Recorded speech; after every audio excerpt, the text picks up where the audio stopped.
കുവൈറ്റിലേക്ക് വരാനായിട്ട് വിസയ്ക്ക് വേണ്ടിയിട്ട് വെയിറ്റ് നിൽക്കുന്ന ആൾക്കാരുണ്ട്. അതുപോലെ വിസ വന്നവരുണ്ടല്ലേ. അപ്പോൾ വിസ വന്നു കഴിയുമ്പോൾ ഒരുപാട് ആൾക്കാർക്ക് സംശയമുണ്ട്, എങ്ങനെയാണ് അതിന് റിപ്ലൈ കൊടുക്കേണ്ടത്, എന്തൊക്കെ കാര്യങ്ങളാണ് ശ്രദ്ധിക്കേണ്ടത്. അതുപോലെ തന്നെ കുവൈറ്റിൽ വന്നതിന് ശേഷം നിങ്ങൾക്ക് ഏതെങ്കിലും കാരണവശാൽ പുറത്ത് താമസിക്കണം എന്ന ആഗ്രഹമുണ്ടെങ്കിൽ അതിനുള്ള ഒരു ഓപ്ഷനും കൂടെ നമ്മുടെ മുമ്പിലുണ്ട്. പിന്നെ ഇവിടെ വന്നതിന് ശേഷം നിങ്ങളുടെ പാസ്പോർട്ടിന്റെ വാലിഡിറ്റിയുമായി ബന്ധപ്പെട്ടുള്ള കുറച്ച് കാര്യങ്ങൾ. അപ്പോൾ ഇതുപോലുള്ള കുറേ ഇൻഫർമേഷൻസ് ആണ് ഇന്നത്തെ ഈ വീഡിയോയിൽ ഞാൻ നിങ്ങളുമായിട്ട് ഷെയർ ചെയ്യാനായിട്ട് ആഗ്രഹിക്കുന്നത്.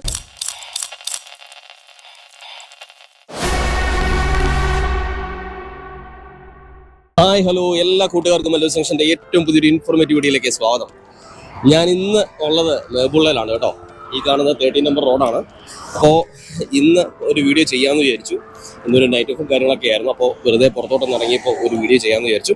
കുറേ ഇൻഫർമേഷൻസ് കുറേ ആൾക്കാർ പലതരത്തിൽ നമ്മളോട് വിളിച്ച് ചോദിക്കാറുണ്ട്. അപ്പോൾ അതിൻ്റെയൊക്കെ ഒരു ഇൻഫർമേഷൻ ആയിട്ടാണ് ഇന്നത്തെ ഈ വീഡിയോ എന്ന് പറയുന്നത്. അതിലേറ്റവും പ്രധാനപ്പെട്ട കാര്യങ്ങൾ എന്തൊക്കെയാണെന്ന് ചോദിച്ചു കഴിഞ്ഞാൽ, കുവൈറ്റിലേക്ക് വരാനായിട്ട് വിസയ്ക്ക് വേണ്ടിയിട്ട് വെയിറ്റ് നിൽക്കുന്ന ആൾക്കാരുണ്ട്. അതുപോലെ വിസ വന്നവരുണ്ടല്ലേ. അപ്പോൾ വിസ വന്നു കഴിയുമ്പോൾ ഒരുപാട് ആൾക്കാർക്ക് സംശയമുണ്ട്, എങ്ങനെയാണ് അതിന് റിപ്ലൈ കൊടുക്കേണ്ടത്, എന്തൊക്കെ കാര്യങ്ങളാണ് ശ്രദ്ധിക്കേണ്ടത്, പിന്നെ വിസ വന്നതിന് ശേഷമുള്ള ബാക്കിയുള്ള പ്രോസസ്സ് എന്തൊക്കെയാണ് എന്നറിയാനായിട്ട് ഒരുപാട് താല്പര്യമുണ്ടെന്ന് തോന്നുന്നു. ഒരുപാട് ആൾക്കാർ അതിനെക്കുറിച്ച് മെസ്സേജ് ചോദിക്കുന്നുണ്ട് കേട്ടോ. അതുപോലെ തന്നെ കുവൈറ്റിൽ വന്നതിന് ശേഷം നിങ്ങൾക്ക് ഏതെങ്കിലും കാരണവശാൽ പുറത്ത് താമസിക്കണം എന്ന ആഗ്രഹമുണ്ടെങ്കിൽ അതിനുള്ള ഒരു ഓപ്ഷനും കൂടെ നമ്മുടെ മുമ്പിലുണ്ട്. പിന്നെ ഇവിടെ വന്നതിന് ശേഷം നിങ്ങളുടെ പാസ്പോർട്ടിന്റെ വാലിഡിറ്റിയുമായി ബന്ധപ്പെട്ടുള്ള കുറച്ച് കാര്യങ്ങൾ. അപ്പോൾ ഇതുപോലുള്ള കുറേ ഇൻഫർമേഷൻസ് ആണ് ഇന്നത്തെ ഈ വീഡിയോയിൽ ഞാൻ നിങ്ങളുമായിട്ട് ഷെയർ ചെയ്യാനായിട്ട് ആഗ്രഹിക്കുന്നത്. അപ്പോൾ ഈ വീഡിയോ അവസാനം വരെ കാണാൻ ശ്രമിക്കുക. ഇഷ്ടപ്പെട്ടാൽ എല്ലാ വീഡിയോയിലും പറഞ്ഞ പോലെ തന്നെ ലൈക്ക് ചെയ്യാനും സബ്സ്ക്രൈബ് ചെയ്യാനും സപ്പോർട്ട് ചെയ്യാനും മറക്കാതിരിക്കുക. കുവൈറ്റിലോട്ട് അപ്ലൈ ചെയ്യുന്ന ആൾക്കാരോട് ഞാൻ ആദ്യമേ പറഞ്ഞിട്ടുണ്ട്, നമ്മുടെ പാസ്പോർട്ടിന്റെ വാലിഡിറ്റി അറ്റ്ലീസ്റ്റ് ഒരു 2 ഇയർ എങ്കിലും വേണം എന്നുള്ള കാര്യം ഞാൻ നിങ്ങളോട് പറഞ്ഞിട്ടുണ്ടായിരുന്നു. ഒരുപാട് ആൾക്കാരെല്ലാം അത് നോട്ട് ചെയ്യുകയും അതൊക്കെ ചെയ്തിട്ടുണ്ട്. അത് റിന്യൂ ചെയ്തതിന് ശേഷമാണ് ഈ പറഞ്ഞ സംഭവത്തിലേക്ക് അപ്ലൈ ചെയ്തിരിക്കുന്നത്. ഇൻ കേസ് നിങ്ങൾ ഇവിടെ വന്നതിന് ശേഷം നിങ്ങൾക്ക് ഈ പറഞ്ഞ പാസ്പോർട്ടിന്റെ വാലിഡിറ്റി 2 ഇയർ 45 ഡേയ്സ് വേണമെന്നുള്ള കാര്യം നിർബന്ധമായിട്ടുള്ള കാര്യമാണ്. കാര്യം ഇവിടെ വന്നതിന് ഇപ്പം നിങ്ങളെ കൊണ്ടുവരുന്നത് ഒരു വിസിറ്റിംഗ് വിസയ്ക്കാണല്ലേ. വിസിറ്റിംഗ് വിസയ്ക്ക് നിങ്ങളിവിടെ വന്നതിന് ശേഷം നിങ്ങൾക്ക് ഇവിടെ വന്നിട്ട് ഇവിടെ തക്കാമ അടിക്കുന്ന ഒരു പ്രോസസ്സ് വരുന്നുണ്ട്. അപ്പോൾ ആ സമയമാകുമ്പോൾ നമ്മുടെ ഈ പാസ്പോർട്ടിന്റെ വാലിഡിറ്റി ഒരു 2 ഇയറും 45 ഡേയ്സിന് താഴെയാണെങ്കിൽ നമുക്ക് ഈ പറഞ്ഞ പോലെ ഇവിടുത്തെ ഫസ്റ്റ് അക്കാമ അടിക്കാനായിട്ട് സാധിക്കത്തില്ല. അപ്പോൾ അതുകൊണ്ട് തന്നെ അങ്ങനെ ആരെങ്കിലും കുവൈറ്റിൽ വന്നിട്ടുണ്ടെങ്കിൽ നിങ്ങൾ അറിഞ്ഞിരിക്കുക, നിങ്ങളുടെ പാസ്പോർട്ട് ഉടനെ തന്നെ പുതുക്കാനായിട്ട് ശ്രമിക്കുക. ഇന്ത്യയിൽ നിന്നും കുവൈറ്റിലോട്ട് കടന്നു വരുന്ന നേഴ്സുമാർക്കറിയാം അവരുടെ പാസ്പോർട്ടിന്റെ വാലിഡിറ്റി മിനിമം 2 ഇയർ എങ്കിലും വേണം എന്നുള്ള കാര്യം. പക്ഷേ ചിലർക്ക് ഈ മിനിമം 2 ഇയർ വെച്ചിട്ട് ഇങ്ങോട്ട് ട്രാവൽ ചെയ്ത് കുവൈറ്റിൽ വന്ന ഒരുപാട് നേഴ്സുമാരുണ്ട്. അപ്പം അങ്ങനെയുള്ള നേഴ്സുമാർ അറിഞ്ഞിരിക്കുക, നിങ്ങളുടെ പാസ്പോർട്ടിന് 2 ഇയർ പ്ലസ് 45 ഡേയ്സ് എങ്കിലും നിങ്ങൾക്ക് അക്കാമ അടിക്കുന്ന സമയത്ത് നിങ്ങളുടെ പാസ്പോർട്ടിന്റെ വാലിഡിറ്റി വേണം എന്നുള്ളതാണ്. അപ്പോൾ നിങ്ങൾ വിഷമിക്കേണ്ട കാര്യമില്ല. നിങ്ങൾക്ക് പാസ്പോർട്ട് കുവൈറ്റിൽ നിന്നുകൊണ്ട് തന്നെ റിന്യൂ ചെയ്യാനായിട്ട് സാധിക്കും. അതെങ്ങനെയാണ് റിന്യൂ ചെയ്യാനായിട്ട് സാധിക്കുന്നത് എന്ന് അറിയാനായിട്ട് ഒരു ഡീറ്റെയിൽഡ് വീഡിയോ നമ്മുടെ ചാനലിൽ കിടപ്പുണ്ട്. എന്തൊക്കെ ഡോക്യുമെന്റ്സ് ആണ് നമ്മുടെ കയ്യിൽ വേണ്ടത്, എത്ര KD നമ്മുടെ കയ്യിലുണ്ടായിരിക്കണം എന്നെല്ലാം അറിയാനായിട്ട് ആ വീഡിയോ കണ്ടു കഴിഞ്ഞാൽ നിങ്ങൾക്ക് മനസ്സിലാകും എന്നുള്ളത് കൊണ്ട് തന്നെ അതിനെക്കുറിച്ച് കൂടുതൽ ഡീറ്റെയിൽസ് ഞാൻ പറയുന്നില്ല. അതിൻ്റെ ലിങ്ക് ഡിസ്ക്രിപ്ഷൻ ബോക്സിൽ കിടപ്പുണ്ട്. അതുപോലെ തന്നെ ഞാൻ പറഞ്ഞ രണ്ടാമത്തെ പോയിന്റ് ആയിരുന്നു, നിങ്ങൾക്ക് ഇവിടെ കുവൈറ്റിൽ വന്നതിന് ശേഷം ഏതെങ്കിലും കാരണവശാൽ നിങ്ങൾക്ക് വെളിയിൽ താമസിക്കണമെന്ന് തോന്നിക്കഴിഞ്ഞാൽ അതിനൊരു ഓപ്ഷൻ ഉണ്ടോ എന്ന് ചോദിക്കുന്ന ഒരുപാട് ആൾക്കാരുണ്ട്. കാര്യം നിങ്ങൾ വരുന്നത് ഒരു 3 മാസത്തെ കോൺട്രാക്ട് പീരീഡിലേക്കാണ്. ആ സമയം നിങ്ങളെ അവർ താമസിപ്പിക്കുന്നത് ഒരു ഹോട്ടലിലാണ്. അപ്പോൾ ആ ഹോട്ടലിൽ നമ്മൾ 3 മാസം കമ്പൽസറി ആയിട്ട് നിൽക്കേണ്ട ഒരു കാര്യമുണ്ട്. ആ 3 മാസത്തിന് ശേഷം നമുക്ക് ഹോസ്റ്റലിലോട്ട് അവർ മാറ്റുന്ന ഒരു കാര്യം വരും. ഒരു ഹോസ്റ്റലിലോട്ട് മാറണം എന്നുള്ളത് നിർബന്ധമായിരുന്നു.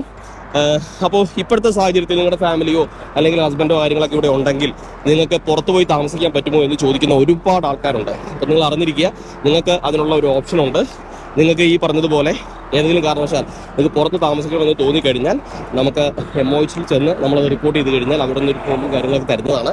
ആ ഫോമും കാര്യങ്ങളൊക്കെ നമ്മൾ ഫില്ല് ചെയ്ത് കൊടുത്തു കഴിഞ്ഞാൽ നമുക്ക് ഇതേപോലെ പുറത്ത് പോയി താമസിക്കാനായിട്ട് സാധിക്കും എന്നുള്ള കാര്യമാണ്. കുവൈറ്റിലോട്ട് കടന്നു വരുന്ന നേഴ്സുമാർക്കറിയാം, നിങ്ങളുടെ ലോക്കൽ മെയിൽ കിട്ടുമ്പോൾ അതിനകത്ത് പ്രത്യേകം അവർ മെൻഷൻ ചെയ്തിട്ടുണ്ട് നിങ്ങൾക്ക് ഇവിടുത്തെ ലോക്കം പീരീഡിൽ നിങ്ങൾക്ക് തരുന്ന ഒരു അക്കോമഡേഷനെ പറ്റി. അത് നിങ്ങൾക്ക് തരുന്നത് ഹോട്ടൽ സൗകര്യമാണ്. ഈ 3 മാസത്തെ ഹോട്ടൽ സൗകര്യം കഴിഞ്ഞതിന് ശേഷം അവർ നിങ്ങളെ ഹോസ്റ്റലിലോട്ട് മാറ്റുന്ന ഒരു കാര്യം വരുന്നുണ്ട്. അപ്പോഴും നിങ്ങളുടെ സിവിൽ ഐഡിയുടെ പ്രോസസ്സും കാര്യങ്ങളൊന്നും കംപ്ലീറ്റ് ആയി കാണത്തില്ല. അപ്പോൾ ഇപ്പോൾ അങ്ങനെയുള്ള സാഹചര്യത്തിൽ നിങ്ങൾക്ക് ഹോസ്റ്റൽ സൗകര്യം വേണ്ട, നിങ്ങളെ ആരെങ്കിലും കുവൈറ്റിലുണ്ട്, നിങ്ങൾക്ക് പുറത്ത് പോയി താമസിക്കണമെന്ന് തോന്നിക്കഴിഞ്ഞാൽ തീർച്ചയായിട്ടും അതിനുള്ള സൗകര്യം ഇപ്പോൾ കുവൈറ്റ് MOH തന്നെ നിങ്ങൾക്ക് ഒരുക്കി തരുന്നുണ്ട്. അതിന് വേണ്ടിയിട്ട് നിങ്ങൾ മിനിസ്ട്രിയുമായി ബന്ധപ്പെട്ട് കഴിയുമ്പോൾ അവിടെ നിന്ന് ഒരു ഫോമും കാര്യങ്ങളും ഫില്ല് ചെയ്ത് കൊടുത്തു കഴിഞ്ഞാൽ നിങ്ങൾക്ക് പുറത്ത് പോയി താമസിക്കാനായിട്ട് കഴിയും എന്നുള്ള ഒരു കാര്യമാണ് ഈ ഒരു അവസരത്തിൽ നിങ്ങൾ ഓർമ്മിപ്പിക്കാനായിട്ടുള്ളത്. ഇങ്ങനെ ചെയ്യുമ്പോൾ നിങ്ങൾക്ക് അലവൻസ് കിട്ടുമോ എന്ന് ചോദിക്കുന്ന ഒരുപാട് ആൾക്കാരുണ്ട്. നിങ്ങൾ തീർച്ചയായിട്ടും അറിഞ്ഞിരിക്കുക, നിങ്ങളുടെ അലവൻസിന്റെ കാര്യത്തിൽ യാതൊരു ബുദ്ധിമുട്ടും ഉണ്ടാവത്തില്ല. നിങ്ങൾക്ക് തീർച്ചയായിട്ടും ഈ 120 KD അലവൻസ് നിങ്ങളെ തേടി എത്തിയിരിക്കും എന്നുള്ള കാര്യമാണ് ഈ ഒരു അവസരത്തിൽ പറയാനായിട്ടുള്ളത്. കുവൈറ്റ് വിസയുമായി ബന്ധപ്പെട്ടിട്ട് ഒരുപാട് ആൾക്കാർ സംശയങ്ങളും കാര്യങ്ങളും ചോദിക്കുന്നുണ്ട്. കാര്യം ഈ പറഞ്ഞ ഇന്റർവ്യൂവും കാര്യങ്ങളെല്ലാം കഴിഞ്ഞതിന് ശേഷം അവരുടെ യാതൊരു തരത്തിലുള്ള റിപ്ലൈ ഞങ്ങൾക്ക് കിട്ടിയിട്ടില്ല. അതുപോലെ ഇന്ന ഡേറ്റിലാണ് ഇന്റർവ്യൂ കഴിഞ്ഞത്, അതിനുശേഷം ഞങ്ങളെ ഇതുവരെ ആരും വിളിച്ചിട്ടില്ല, എങ്ങനെയാണ് ഇൻഫർമേഷൻസ് അറിയാൻ വേണ്ടി സാധിക്കുക, വിസ എന്ന് വരും എന്നൊക്കെ ചോദിക്കുന്ന ഒരുപാട് ആൾക്കാരുണ്ട്. അതുപോലെ തന്നെ വിസ വന്നിട്ട് വെയിറ്റ് ചെയ്ത് നിൽക്കുന്ന ആൾക്കാരുണ്ട്. ആദ്യം തന്നെ പറയാം, വിസ വന്ന് വെയിറ്റ് ചെയ്ത് നിൽക്കുന്ന ആൾക്കാരാണ് നിങ്ങളെങ്കിൽ നിങ്ങളൊരു കാര്യം നിങ്ങൾ ഓർത്തിരിക്കുക. നിങ്ങൾക്ക് വിസ വരുന്നതിന് മുമ്പ് ഒരു നോട്ടിഫിക്കേഷൻ മെയിൽ നിങ്ങളെ തേടി എത്തുന്നതാണ്. ആ നോട്ടിഫിക്കേഷൻ മെയിൽ കിട്ടിയാൽ ഉടനെ തന്നെ നിങ്ങൾ PCCക്ക് വേണ്ടിയിട്ട് അപ്ലൈ ചെയ്യാം. കാര്യം ഒരുപാട് ആൾക്കാർ PCC നേരത്തെ അപ്ലൈ ചെയ്തിട്ട് അത് എടുത്ത് വെക്കുന്നുണ്ട്. അതിന്റെ എക്സ്പയറി കാര്യങ്ങളെല്ലാം എക്സ്പയർ ആയി പോകുമോ എന്നൊക്കെ ചോദിച്ച് മെസ്സേജ് അയക്കുന്ന ഒരുപാട് ആൾക്കാരുണ്ട്. അപ്പോൾ എനിവേ PCC എപ്പോഴാണ് എടുക്കേണ്ടത് എന്ന് ചോദിച്ചു കഴിഞ്ഞാൽ, നിങ്ങളുടെ വിസയുടെ നോട്ടിഫിക്കേഷൻ വന്നാൽ ഉടനെ തന്നെ നിങ്ങൾ ഈ പറഞ്ഞ PCCക്ക് വേണ്ടിയിട്ട് അപ്ലൈ ചെയ്യുക എന്നുള്ള കാര്യമാണ്. PCCക്ക് അപ്ലൈ ചെയ്ത് കഴിഞ്ഞ് കഴിഞ്ഞാൽ നിങ്ങൾ നേരെ പോകേണ്ടത് അക്ഷയ സെന്ററിലാണ്. അക്ഷയ സെന്ററിൽ പോയി നിങ്ങൾ നിങ്ങളുടെ PCCക്ക് വേണ്ടിയിട്ട് അപ്ലൈ ചെയ്യാം. അപ്ലൈ ചെയ്ത് കഴിയുമ്പോൾ നിങ്ങൾക്ക് 2 സെറ്റ് കോപ്പി ആയിട്ടുള്ള ഒരു PCC ആയിരിക്കും നിങ്ങൾക്ക് കിട്ടുന്നത്. അതിൽ ഒരു സെറ്റ് നിങ്ങൾ അറ്റസ്റ്റേഷന് വേണ്ടി കൊടുക്കുക, ഒരു സെറ്റ് നിങ്ങളുടെ കയ്യിൽ തന്നെ വെക്കുക. ഈ അറ്റസ്റ്റേഷൻ ചെയ്ത് കഴിഞ്ഞാൽ നമുക്കൊരു 10 to 15 ഡേയ്സിനുള്ളിൽ തന്നെ ഈ പറഞ്ഞ അറ്റസ്റ്റേഷൻ കംപ്ലീറ്റ് ചെയ്ത് കിട്ടുന്ന ഒരു ഏതെങ്കിലും ഏജൻസി ഉണ്ടെങ്കിൽ അല്ലെങ്കിൽ അവിടെ മാത്രം കൊടുത്ത് നിങ്ങൾ പെട്ടെന്ന് ചെയ്യാനായിട്ട് ശ്രമിക്കുക. അപ്പോൾ ഈ PCC അറ്റസ്റ്റേഷൻ ചെയ്ത് കഴിഞ്ഞാൽ ഉടനെ തന്നെ നിങ്ങൾ ചെയ്യേണ്ടത് നിങ്ങളുടെ ബാക്കി ഡോക്യുമെന്റ്സ് അവർക്ക് അയച്ചു കൊടുക്കുക എന്നുള്ള കാര്യമാണ്. ഒരു വിത്തിൻ 1 മന്തിനുള്ളിൽ തന്നെ, അതായത് ഈ നോട്ടിഫിക്കേഷൻ മെയിൽ കിട്ടി ഒരു 2 ഡേയ്സിനുള്ളിൽ തന്നെ നിങ്ങൾക്ക് ഈ പറഞ്ഞ വിസ നിങ്ങളെ തേടി എത്തുന്നതാണ്. ഈ വിസ നിങ്ങളുടെ കയ്യിൽ കിട്ടിക്കഴിഞ്ഞാൽ നിങ്ങൾ ചെയ്യേണ്ട കാര്യം എന്ന് പറഞ്ഞാൽ, നിങ്ങൾ എത്രയും പെട്ടെന്ന് അവർ നിങ്ങൾക്ക് ഒരു മെയിലും കൂടെ, ഒരു 1 മന്തിനുള്ളിൽ ഒരു മെയിലും കൂടെ നിങ്ങളെ തേടി എത്തും. ആ മെയിലിൻ്റെ അകത്ത് അവർ പറയുന്ന ഡോക്യുമെന്റ്സ്, അതായത് PCC ഉണ്ട്, മെഡിക്കലിന്റെ റിപ്പോർട്ടുണ്ട്, അതുപോലെ തന്നെ നിങ്ങൾ അറ്റസ്റ്റ് ചെയ്തതിന്റെ കോപ്പികളുണ്ട്, അതുപോലെ പാസ്പോർട്ട്, പിന്നെ വിസ, ഇതുപോലുള്ള സംഭവങ്ങളൊക്കെ അവർക്ക് അയച്ചു കൊടുക്കാനായിട്ട് പറയുന്നുണ്ട്. അപ്പോൾ ഇത്രയും സംഭവം അവർക്ക് അയച്ചു കൊടുത്തെങ്കിൽ അവര് നിങ്ങളുടെ ടിക്കറ്റിന്റെ പ്രോസസ്സ് സ്റ്റാർട്ട് ചെയ്യുന്നതാണ്. നിങ്ങളുടെ ടിക്കറ്റ് എങ്ങനെയാണ് കിട്ടുക? നിങ്ങൾക്ക് ഒരു കൺവിൻസിങ് ആകുന്ന ഒരു ഡേറ്റ് നിങ്ങൾ മെൻഷൻ ചെയ്ത് കൊടുക്കുക. അപ്പോൾ ആ ഒരു മെൻഷൻ ചെയ്ത് കൊടുക്കുന്ന ഡേറ്റിന്റെ ഏകദേശം ഒരു ഇതിൽ അവർ നിങ്ങൾക്ക് ടിക്കറ്റ് എടുത്ത് അയച്ചു തരും. ആ ടിക്കറ്റിൽ നിങ്ങൾ ഇങ്ങോട്ട് തിരിച്ച് യാത്ര ചെയ്യേണ്ടതാണ് എന്നുള്ള കാര്യമാണ്. അപ്പോൾ ഇത്രയും കാര്യമാണ് വിസ വന്നവർ പ്രധാനമായിട്ടും ശ്രദ്ധിക്കേണ്ടത്. അപ്പോൾ ഞാൻ അതിൻ്റെ ഒരു ഡെമോ പോലെ എങ്ങനെയാണ് ആ മെയിലും കാര്യങ്ങളും വരുന്നതെന്ന് ഒന്ന് ജസ്റ്റ് കാണിച്ചു തരാം. ആ മെയിലും കാര്യങ്ങളൊക്കെ വരുന്ന രീതിയും ആ മെയിൽ വരുമ്പോൾ നിങ്ങൾ ശ്രദ്ധിക്കേണ്ട കാര്യങ്ങളും ഒന്ന് നോട്ട് ചെയ്ത് വെക്കുക. ഇത്രയും കാര്യങ്ങൾ നിങ്ങൾ ശ്രദ്ധിച്ചു കഴിഞ്ഞാൽ വിസ വന്നു കഴിഞ്ഞാൽ നിങ്ങൾ യാതൊരു തരത്തിലുള്ള ബുദ്ധിമുട്ടേണ്ട ഒരു ആവശ്യം വരുന്നില്ല എന്നുള്ള കാര്യമാണ്. ഈ കൊച്ചിന്റെ ഭാഗത്തു നിന്ന് ഞങ്ങൾക്ക് ആദ്യമായിട്ട് കിട്ടിയത് ഇതുപോലെ ഒരു എൻട്രി വിസയാണ്. എൻട്രി വിസ ഞങ്ങൾക്ക് കിട്ടുമ്പോൾ അതിനകത്ത് സകല ഡീറ്റെയിൽസും എഴുതിയിട്ടുണ്ടായിരുന്നു എന്നുള്ള കാര്യമാണ്. നിങ്ങൾ തറവായിട്ട് ആ വിസയുടെ ഡീറ്റെയിൽസ് വായിച്ചു നോക്കുക. അതിൽ നിങ്ങളുടെ ബാച്ച് നമ്പർ മെൻഷൻ ചെയ്തിട്ടുണ്ട്, അതുപോലെ തന്നെ നിങ്ങളുടെ INR നമ്പർ മെൻഷൻ ചെയ്തിട്ടുണ്ട്.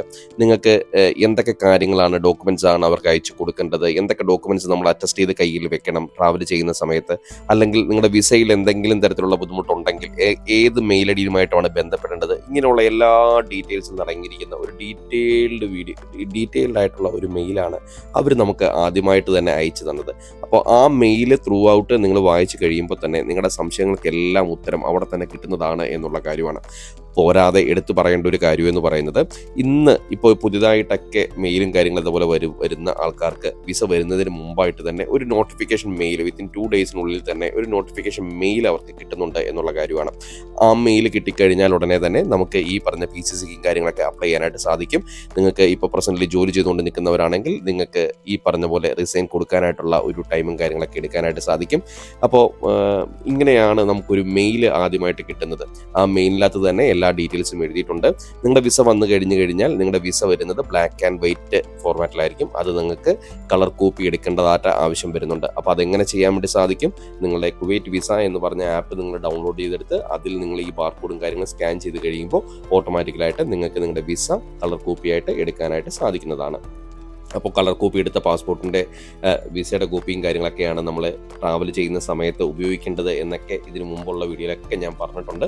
അപ്പോൾ നിങ്ങളുടെ വിസ കയ്യിൽ കിട്ടിക്കഴിഞ്ഞ് കഴിഞ്ഞാൽ പിന്നെ നിങ്ങൾ എടുക്കേണ്ടത് PCC ആണ്. PCCയും കാര്യങ്ങളൊക്കെ എടുത്തു കൊടുത്തതിന് ശേഷം അവർ പറയുന്ന ഡോക്യുമെൻറ്റ്സ് നമ്മൾ അയച്ചു കൊടുത്ത് നമ്മൾ കൺവിൻസിങ് ആകുന്ന ഒരു ഡേറ്റ് നമ്മൾ അയച്ചു കൊടുത്തു കഴിയുമ്പോൾ ആ ടൈമിൽ നമുക്കൊരു ടിക്കറ്റ് അവർ അയച്ചു തരും. ആ ടിക്കറ്റിൽ നമുക്ക് ട്രാവൽ ചെയ്യാനായിട്ട് സാധിക്കുന്നു. ഇത്രയേ ഉള്ളൂ കാര്യം. നിങ്ങൾ കൂടുതലായിട്ട് ചിന്തിച്ച് തലപുകയേണ്ട ഒരു ആവശ്യവുമില്ല. എല്ലാ ഇൻഫർമേഷൻസും നമുക്ക് കിട്ടുന്നത് ഈ പറഞ്ഞ മെയിൽ ത്രൂ ആണ് എന്നുള്ള കാര്യമാണ് എടുത്ത് പറയാനായിട്ടുള്ളത്. അപ്പോൾ നിങ്ങൾ മെയിലിൽ എപ്പോഴും അപ്ഡേറ്റ് ആയിട്ടിരിക്കുക. നിങ്ങൾ കിട്ടുന്ന മെയിലുകൾ നിങ്ങൾ തറവായിട്ട് വായിച്ചു കഴിയുമ്പോൾ തന്നെ നിങ്ങൾക്ക് നിങ്ങളുടെ സംശയങ്ങൾക്കുള്ള ഉത്തരങ്ങളെല്ലാം തന്നെ അതിൻ്റെ അകത്ത് കിട്ടും എന്നുള്ള കാര്യമാണ് നിങ്ങൾ ഓർത്തിരിക്കേണ്ടത്. കുവൈറ്റ് എമോച്ചുമായി റിലേറ്റ് ചെയ്തിട്ടുള്ള ഒരുപാട് വീഡിയോസ് ആണ് നമ്മുടെ ചാനലിൽ വരുന്നത് എന്ന് നിങ്ങൾക്കറിയാലോ. നിങ്ങളൊരു നേഴ്സ് ആണെങ്കിൽ തീർച്ചയായിട്ടും ഈ ചാനൽ ഒന്ന് നോട്ട് ചെയ്ത് വെക്കുക. ഇതുപോലുള്ള ഇൻഫർമേറ്റീവ് ആയിട്ടുള്ള വീഡിയോ ആയിട്ട് വീണ്ടും ഞാൻ നിങ്ങളുടെ മുമ്പിൽ എത്തുന്നതാണ്. അപ്പോൾ പുതിയൊരു ഇൻഫർമേഷനായിട്ട് നിങ്ങളുടെ മുമ്പിൽ വീണ്ടും കാണുന്നതോളം വരെ എൻ്റെ എല്ലാ പ്രിയപ്പെട്ട കൂട്ടുകാർക്കും ഗുഡ് ബൈ.